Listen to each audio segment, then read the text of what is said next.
Time check. 4 o'clock. Ayan. Gagawa tayo ng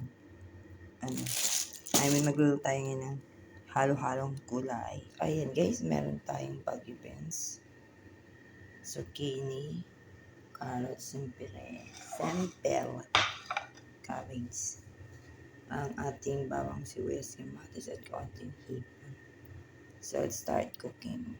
Ilagay natin ating bawang sibuyas, kamatis, or hipon. Ayun, nilagyan natin ng konting tubig. Kumukulo na siya guys. Ilalagay natin all together ang ating vegetables.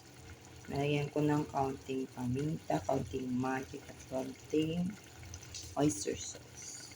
Baggy beans. I added carrots. I added zucchini. Lastly, repolyo. Imimix na natin sila. So ayan guys, tatakpan na natin sandali.